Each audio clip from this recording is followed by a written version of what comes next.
Este é o trabalho de conclusão de curso do aluno Leandro Pereira Barreto, intitulado Monitoramento de Incêndio em Sistemas Ambientais com Redes Neurais Convolucionais. A banca foi composta pelos professores Esteban Walter Gonzalez Clua, professora Franciele Zanandrea e professor Ivanovich Lage Salcedo, professor orientador. A defesa ocorreu no dia 16 de dezembro de 2022, às 15 horas, de forma remota.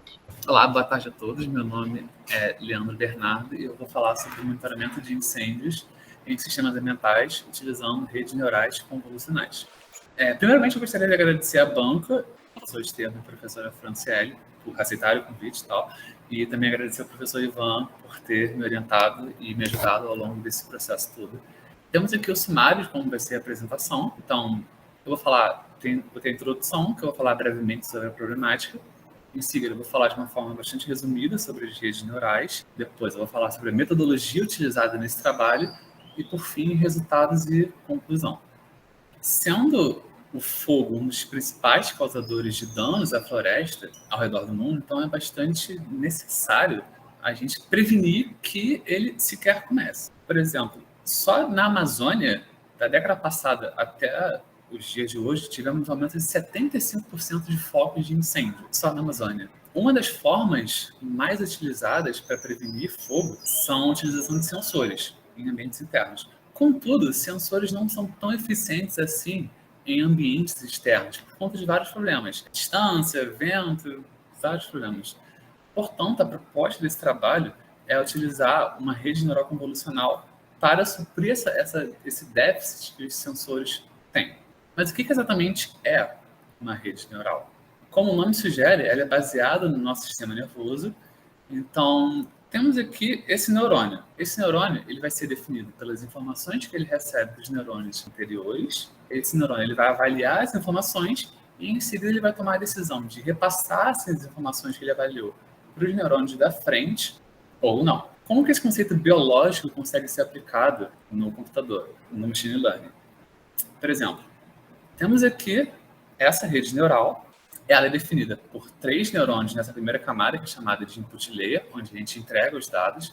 Ela tem 4 neurônios nessa camada intermediária, que é chamada de hidden layer, e tem 2 neurônios nessa camada de saída, que é chamada de output layer, onde a rede neural avalia os dados que ela recebeu e me dá uma resposta. Vamos analisar esse neurônio aqui em cinza. Eu vou chamar ele de Y, e Y vai ser definido pelas informações que ele recebe do meu neurônio X1, mais as informações que ele recebe do meu neurônio X2, mais as informações que ele recebe do meu neurônio X3. Essas são as entradas desse meu neurônio Y. Como que ele vai tomar a decisão de ativação, que é literalmente uma função matemática, e essa função, dependendo do valor dessa soma, dessa operação, né, ela repassa as informações para os neurônios seguintes ou não. Bem, as funções de ativação que eu utilizei nesse trabalho foram ReLU e sigmoid. A função de ativação ReLU tem esse formato aqui, essa equação, e o gráfico dela é esse daqui. Dependendo do valor que aquele somatório dê, a função ativa o neurônio, se o valor for positivo, e se aquele somatório tiver um valor negativo, a função não ativa o neurônio. E a função sigmoid tem essa equação aqui, e o seu gráfico tem esse formato aqui. A principal propriedade dessa função sigmoide são os intervalos. Então, a função sigmoide tinha um valor máximo em 1, um valor mínimo em 0. Por conta dessa propriedade, ela é bastante utilizada em classificações binárias, quando tem 2 coisas classificadas. No meu caso, especificamente, fumaça e o estado normal que eu chamei, o estado normal de não incêndio que eu chamei de não fumaça. Com isso, o computador aprende as informações. Agora, como que o computador enxerga alguma coisa? Enxergar alguma coisa faz parte do campo da computação chamada visão computacional, né? E uma das formas de fazer o computador enxergar alguma coisa são com CNNs. Então, por exemplo, temos aqui essa bota, e apesar da qualidade ruim de 28 pixels por 28 pixels, nós, pessoas, humanos, a gente consegue observar padrões. Então, a gente, por exemplo, a gente observa essa sola dela, a gente observa o formato da imagem, a gente observa a ponteira, e por conta disso, a gente consegue entender, visualizar que essa imagem é uma bota. Mas, porém, o computador não enxerga da mesma forma que a gente. Para o computador, essa figura são só números. Certo? Como que a gente consegue fazer o computador entender que essa quantidade de números é uma bota e não, sei lá, um vestido, uma outra peça de roupa qualquer. Uma das formas de fazer isso são utilizando filtros. A utilização de filtros naquela imagem faz com que propriedades sejam realçadas. Por exemplo, temos aqui essa figura. Se a gente aplicar um filtro que realça informações verticais, a gente vai obter como resultado essa imagem aqui. Reparem que é a mesma imagem, naturalmente, mas diferentemente da original, essa imagem aqui ela tem propriedades sendo realçadas. Então, por exemplo, essa parte aqui da escada do corrimão está bastante realçada, essa parte da pilastra também está bastante realçada. A pessoa já não está mais tão realçada assim. Mas esse filtro resultou em uma imagem que tem informações realçadas. Se a gente aplicar um filtro que realça informações horizontais na imagem original, a gente vai obter como resultado essa outra imagem aqui. Reparem, por comparação, que, por exemplo, a imagem de baixo tem diferentes propriedades sendo realçadas da imagem de cima. A pessoa aqui está bem mais nítida que na imagem de cima, mas o corrimão, essa pilastra aqui já não está mais tão nítida assim. De forma geral, filtros fazem isso nas imagens. E esse conceito de filtros é aplicado na rede neural convolucional. Certo, temos essa figura aqui, ela representa a estrutura de uma CNN. Então, por exemplo, temos a imagem original. Essa imagem original vai passar por camadas de convoluções, onde em cada camada vão sendo aplicados filtros diferentes, informações diferentes vão sendo realçadas, essas informações vão sendo passadas e tal, e processadas. Ao chegar na última camada de convolução, essas imagens são entregues para a rede neural, né, como input.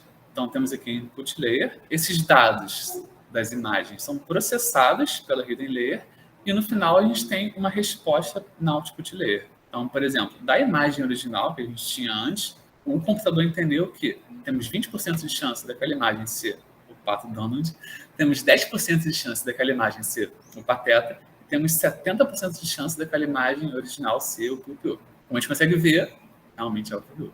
A estrutura da CNN é basicamente essa. Camadas de convolução, onde são feitas diversas propriedades, aplicações, e camadas densas, onde o computador entende o que as camadas de convoluções processaram. Certo, agora eu vou falar um pouco sobre a metodologia utilizada nesse trabalho.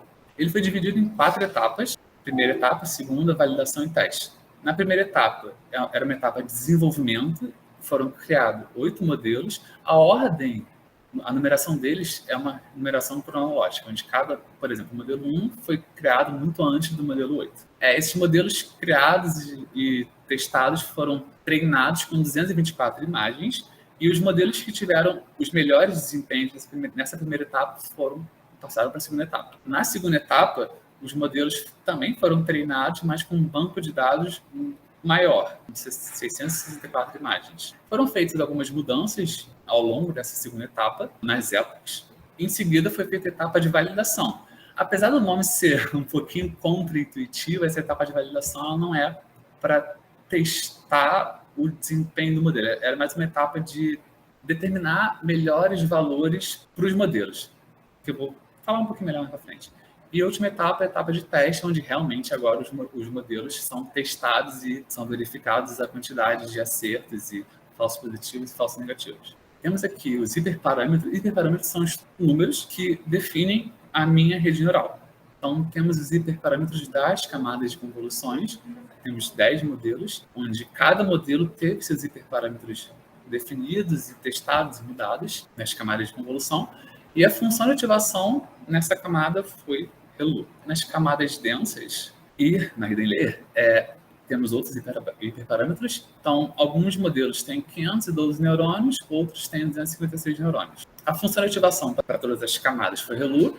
A output layer tem um neurônio só. E nessa última camada, output layer, a função de ativação foi sigmoide, por causa da classificação de ser fumaça e ser não fumaça. Por isso que tem um neurônio só. E a função de ativação é sigmoide. Nos treinamentos, cada modelo teve seu learning rate, que basicamente foi a principal diferença de um modelo para o outro foi no desempenho de um modelo para o outro foi o learning rate. Então, alterar o learning rate deu bastante resultados. E as épocas, cada modelo teve a sua época. O que seria uma época que eu acho importante falar? Temos aqui essa rede neural, essa estrutura. Então, esse neurônio fornece esses dados aqui para a camada seguinte, e esse neurônio de base fornece esses outros dados para as camadas seguintes. Esses dados são processados, são estudados, e quando a rede neural faz esse processo todo, seria uma época. Cada modelo teve essa quantidade de épocas. Então, tipo, um teve 15 épocas, um modelo fez essa etapa 15 vezes, outro fez 27 vezes. E aí dependeu da análise deles. Agora eu vou falar um pouquinho mais especificamente das etapas com mais detalhes. Na primeira etapa, foram utilizadas 224 imagens providenciadas desse vídeo aqui, e esses 8 modelos foram testados e treinados 1000 vezes com essas 224 imagens. E os modelos que tiveram melhor desempenho nessa primeira etapa foram selecionados para a segunda etapa, no caso o modelo 7 e o modelo 8, onde, na segunda etapa, os modelos foram treinados com mais imagens, com 644 imagens. Aí eles foram avaliados e tal, e foram para a terceira etapa, que é a etapa de validação. Como eu falei antes, ela não é uma etapa de testagem, mas é uma etapa de adequação à quantidade de épocas, para a gente não treinar demais os modelos e acabar decorando o banco de dados. É mais esse o sentido dessa etapa de validação. E eles foram validados com 95 imagens, seguindo a proporção recomendada, estatística recomendada de 80% de imagens para o treinamento e 20% de imagens para a validação. E a próxima etapa, a etapa final, é a etapa de testes, onde nessa etapa de testes, os modelos, aí realmente a gente consegue ver a quantidade de acertos, a gente consegue ver o desempenho dos modelos. Então, nessa etapa, foi quantificado a quantidade de acertos de cada modelo, a quantidade de falsos positivos e falsos negativos. Nessa etapa de testes, foram feitas 2 análises. A primeira análise foi utilizado um banco de imagens, o mesmo banco de imagens da validação, 45 imagens, e foi criado um novo banco de imagens chamado testes, onde foram coletadas 50 imagens aleatórias da internet, contendo fumaça e não fumaça. Agora eu vou falar um pouco sobre os resultados dos modelos. Temos aqui esse gráfico geralzão, e esse gráfico geralzão ele é a quantidade de épocas pela acurácia.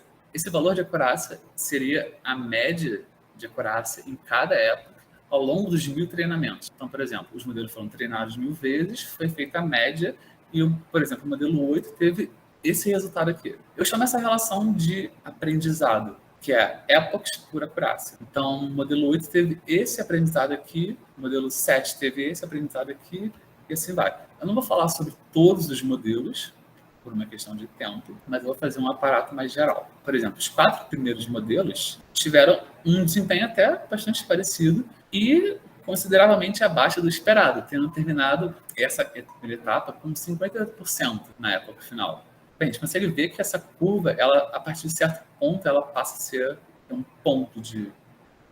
Enfim, para determinar, tentar entender o porquê aconteceu esse resultado aqui em 4 modelos iniciais, eu peguei um dos modelos, no caso foi o modelo 4, né, poderia ter sido qualquer outro, fiz um histograma da última época. Então, na última época, esse modelo 4 teve esse histograma aqui. Como a gente consegue ver, esse ponto aqui de 58% é bastante expressivo para esse modelo 4, na última época. O que isso quer dizer? O que eu entendo disso? Bem, como eu falei antes, cada modelo tem a sua equação que define ele. Essa equação ela vai sendo melhorada ao longo de cada época, utilizando o algoritmo de otimização, e os parâmetros vão sendo mudados e tentando ser melhorados. Contudo, essa função, esse modelo 4, terminou vários treinamentos nesse ponto de 58%. Esse ponto de 58% representa o ponto de mínimo local. Então, a função que caracteriza esse modelo 4, assim como o modelo 3, 2, 1, em vários treinamentos ficou presa nesse ponto de 58%. E a fim de melhorar isso, eles foram sendo mudados. O modelo 5 teve esse resultado aqui, como a gente consegue ver, ele teve um aprendizado crescente e o histograma dele é esse daqui. Como a gente consegue ver, também pelo histograma da última época dele, ele decorou o banco de dados em vários treinamentos e em outros treinamentos ele ficou preso no ponto de mínimo local. Contudo, ele apresenta uma boa taxa de aprendizado, como esse gráfico demonstra. Então, por conta disso, eu alterei esse modelo e o modelo 5 acabou virando o modelo 8. O modelo 6 também apresenta um bom resultado de aprendizado e, contudo, o histograma dele, mesma coisa, demonstra que ele, várias vezes, ele ficou preso no ponto de mínimo local e, contudo, ele terminou o treinamento, outros vários treinamentos com um aprendizado legal, acima de 90%. Para tentar resolver esse ponto de mínimo local, eu também mudei o hiperparâmetro dele, que no caso foi o learning rate. E essa mudança fez com que ele virasse o modelo 7. O modelo 7 foi treinado 1000 vezes e o resultado dele é esse gráfico aqui. Como a gente consegue ver a mudança no learning rate, eu diminuí pela metade. Eu dei 0,01 de learning rate. Essa mudança, deixando o learning rate menor, deu para o modelo mais tempo para aprender as informações que eu passava para ele. E essa mudança fez com que o modelo tivesse um desempenho, na última época, bem melhor em relação ao seu antecessor, não tendo estado mais preso no ponto de mínimo local e tendo terminado vários treinamentos, na verdade, a maioria dos treinamentos, acima de 90%.